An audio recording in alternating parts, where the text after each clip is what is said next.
নমস্কার, আমি মধুরিমা। আশা করছি সকলে খুব ভালো আছেন, আর আমরাও খুব ভালো আছি। তো আজকে তো মকর সংক্রান্তি, সবাইকে জানাই মকর সংক্রান্তির শুভেচ্ছা ও ভালোবাসা। তো আজ এখানে তো মকর সংক্রান্তি নেই, এখানে আছে পোঙ্গল। তো আজ আমার বরের প্ল্যানটা আছে পোঙ্গলের জন্য পুজো, তো সেখানে যাব।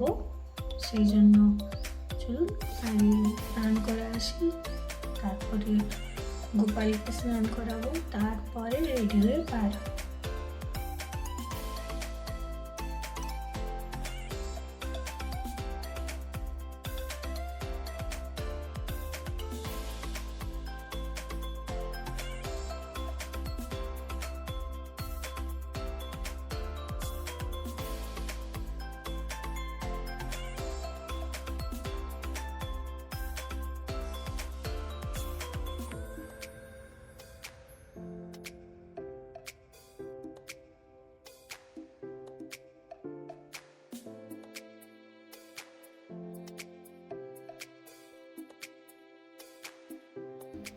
তো আমি তো রেডি হয়ে গেছি, গোপালকেও স্নান করানো হয়ে গেছে।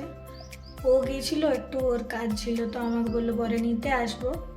তো এখন বসে আছি যে ও আসবে তবে আমি যাব। এক্সপিরিয়েন্সটা আমার জন্য নতুন, আমি শুধু ওর কাছে নামটাই শুনেছিলাম, আমি সেভাবে দেখিনি কেমন হয়। আমাদের তো মকর সংক্রান্তি হয় পিঠে পুলি, এখানে কেমনভাবে পূজা হয় সেই জিনিসটা আমার এখনো জানা নেই, সেজন্যই যাও চলুন।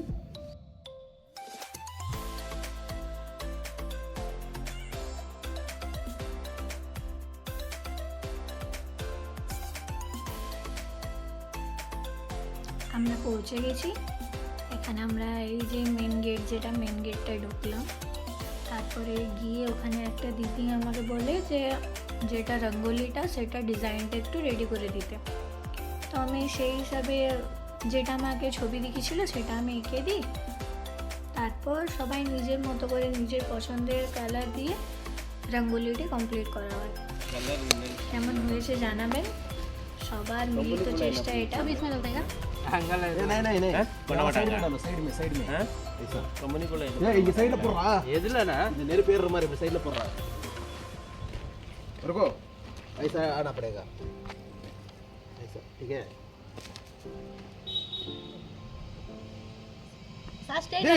स्टार स्टेट डाल देना देखो ஏய் இப்படி போடுறா நெருப்போது போடுறா நல்லா அந்த மாதிரி எல்லாம் இப்படி இதுவா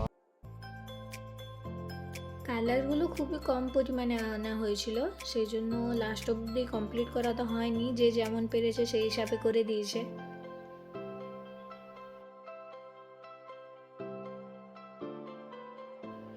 যাই হোক, যেমনই হোক, সবাই মিলে রোদের মধ্যে বসে থেকে থেকে সব জিনিসটা কমপ্লিট করেছে, এটাই অনেক।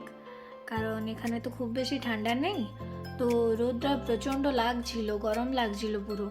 সেই অবস্থাতেও সবাই মিলে জিনিসটা কমপ্লিট করা হয়, এটাই অনেক।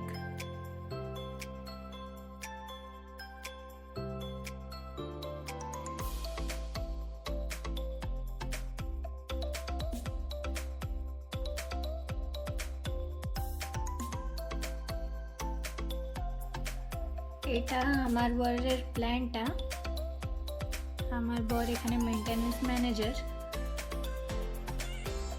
প্রতিটা খালি জায়গা খুব সুন্দরভাবে সাজানো আছে। এখানে প্রসাদ হিসেবে পায়েসের প্রস্তুতি চলছিল। আমাদের যেমন সব শুভে কাজে পায়েসটা হয়, এখানেও পুজোর জন্য পায়েসটাই হচ্ছিল। তো আমার তো কোনো কাজ ছিল না, আমি তো অ্যাজ আ গেস্ট গেছিলাম, তো আমি বসেছিলাম, আমি দেখছিলাম সব কিছু। এখানে এই যে চাল পরিষ্কার করা হচ্ছে, তারপরে এটা ধুয়ে পরে জলে ভিজিয়ে রাখা হবে কিছুক্ষণ। এই যে দিদিগুলো ছিল সবাই আসামের ছিল, তো একটা দিদি বাংলাতে কথাও বলছিল, খুব ভালো লাগলো অনেক দিন পর কারোর সাথে এখানে এসে অন্তত বাংলায় কথা বলে। এক দুজন পেয়েছি যারা বাংলা বলতে পারে, কিন্তু সেই রকমভাবেও পারে না।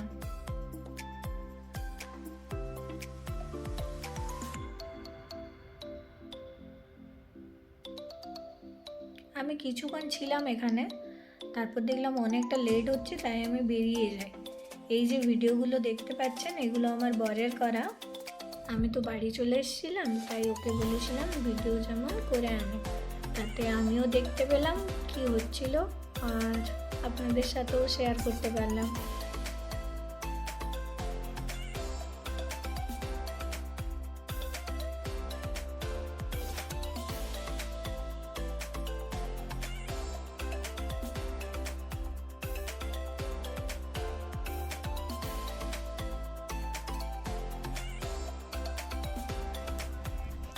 இல்ல அப்படியே சைடுல அந்த சைடு ஏய் வருது வந்துச்சு சூடு சூடு ஏத்து சூடு வந்துச்சு என்ன சென்டர்லயே போச்சு கத்துங்கப்பா பொங்கலோ பொங்கல் பொங்கலோ பொங்கல் ரெடி பொங்கலோ பொங்கல்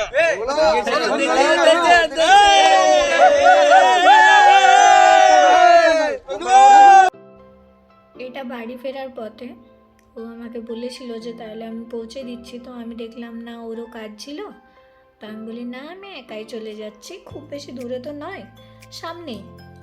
আর আজ আকাশটা দেখুন, এমনি রাস্তায় হাঁটতেও খুব ভালো লাগে। আর আমি যেখানে থাকি সেখানে পরিবেশটা খুবই শান্ত, মানে এটা মেন রোড, কিন্তু আমি একটু ভেতরে কলোনির মধ্যে থাকি, তো আওয়াজটা খুব বেশি আসে না। এখানের মানুষের সাধারণত জীবিকা কৃষিকাজ।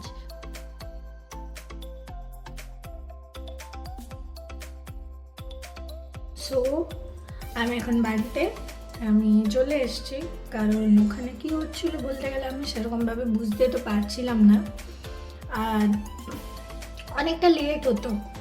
তো বাড়িতে গোপাল একা ছিল, আর তারপরে ওরও কাজ আছে। এখন বাজে 4:30, তো ভাবলাম একটু বাইরে থেকে হেঁটে আসি, কারণ সেই একাই আছি তো তো মনটা খুব খারাপ হচ্ছে, কারণ প্রত্যেক মকর সংক্রান্তিতে বাড়িতেই থাকি, পিঠে পুলি নানা রকমের গল্প সবার সাথে, আর সেরকম কেউ নেইও যে মানে দিনটা কাটবে। তো ওই বাইরে থাকলে যাওয়া হয় যে পৌষ পার্বণগুলো, তারপরে যে কোনো উৎসবে বাড়ির লোকজনকে পাওয়া যায় না, একা একাই কাটাতে হয়, তো খুব একা লাগছে, তো ভাবলাম একটু হেঁটে আসি। চলুন তাহলে বেরোই।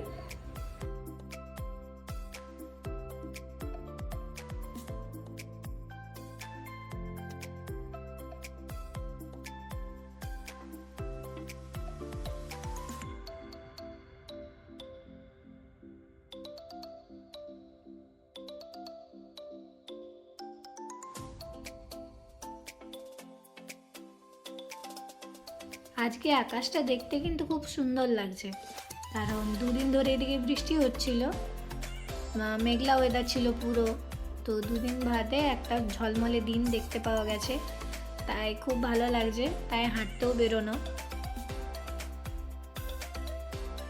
আর এই জায়গাগুলো তো আপনাদের আগের ব্লগে দেখিয়েছি, যে এখানে গোলাপ চাষ হয় সবার বাড়ির সামনে সামনেই।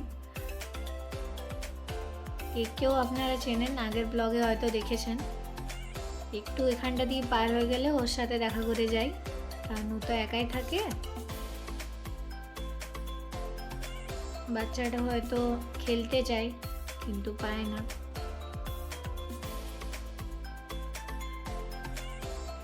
আর এটা সেই বাড়িটা, একবার ভাবুন তো, যারা এই বাড়িতে থাকে তাদের আলাদা করে কোনো রুম ফ্রেশনার দরকার পড়ে না, গোলাপের সুগন্ধে এমনি মন ভালো হয়ে যাবে। আমরাই যে এই জায়গাটা দিয়ে পার হই, আমাদেরই এত ভালো লাগে। এই যে দেখছেন, এগুলো মনে হয় চাষবাসের জন্যই, যে হয়তো বিক্রি করেন, হতে পারে কেউ আবার শখ করেও লাগাতে পারেন।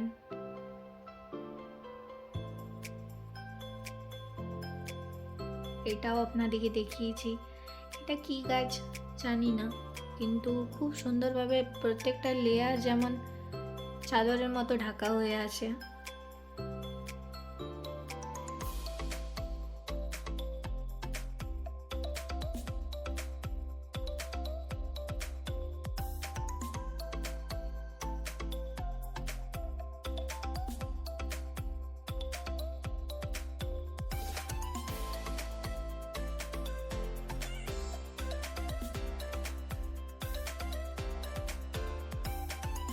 একাই বেরিয়েছিলাম, তাই কানে হেডফোন নিয়ে রাস্তার পাশে গান শুনতে শুনতে যাচ্ছিলাম। আমি গান শুনতে খুবই পছন্দ করি। আমি যখন কিছু কাজ পাই না, আমি কানে হেডফোনটা নিয়ে আর চুপচাপ বসে থাকি। তো আমি বাড়ি ফিরে এসেছি, আর আজকের ভিডিওটি এখানেই শেষ করছি। আশা করি ভিডিওটি আপনাদের ভালো লাগবে। যদি ভালো লেগে থাকে তাহলে লাইক, কমেন্ট এবং চ্যানেলটিকে অবশ্যই সাবস্ক্রাইব করে দেবেন। সবাই সুস্থ থাকবেন, ভালো থাকবেন। ধন্যবাদ।